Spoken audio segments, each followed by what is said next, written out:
everyone, I'm Eileen Thomas, the accounting manager at DB Accounting and Brokerage. Welcome to the second video in my series on tax planning.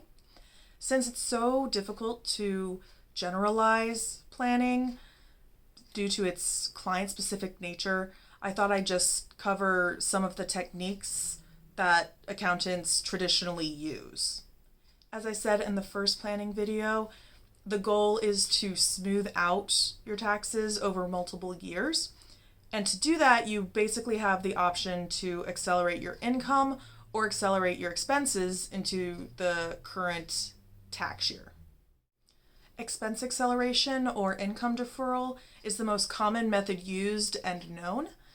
It's where you're bringing your expenses into the current tax year or pushing out your income or deferring your income into the next tax year in order to reduce your net income and therefore your taxes.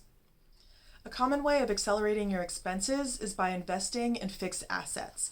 This will be buildings, additions, machinery and equipment, business vehicles, and a lot of farmers will get a new piece of equipment every year or every other year to help smooth out their income since it can fluctuate so much. And then for farmers as well as manufacturers, buying new equipment, whether it's used or not, can help you increase your efficiency or even increase your customer base, whether it's by providing another product line, being able to farm or process more crops, things like that. Another common method is by prepaying your vendors. So if you pay at the beginning of the month on a regular basis, maybe pay January's at the end of December. Or if you need more expense than that, you can reach out to your vendors and sometimes they will allow up to a full year of prepayment. And you just have to be careful because this only works for cash basis, not accrual basis. And if you're unfamiliar with that term, don't worry, I do plan on going over that in a future series. Just know that prepaying expenses is a good way for cash basis to accelerate their expenses. There are also contributions to retirement plans. While these may deserve a whole series of their own, if your business has retirement plans of any kind, it may be worth consideration if you're trying to figure out how to accelerate your expenses. Another minor option that requires more immediate tax planning versus year-end planning due to its time constraint is using a like-kind exchange for the sale of real estate.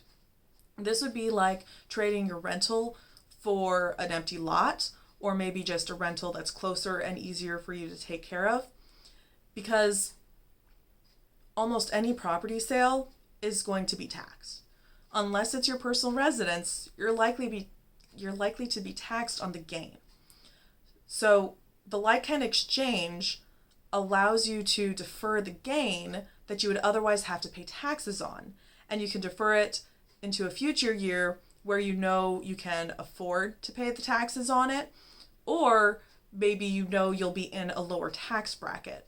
So like-kind exchange allows for that deferral. Depending on the type of business you have, I could probably go on. So I'm going to stop there, and in the next video, I'll go over income acceleration. It's less common, but it's still worth consideration. If you have any questions, talk to your accountant and feel free to leave me a comment or reach out to me through my About Me page on DB's website, dbaccountingcpa.com, where you can also find up-to-date and helpful information related to tax season or any upcoming deadlines. We're also on Facebook, Instagram, and LinkedIn under DB Accounting and Brokerage. See you next time. Shlan.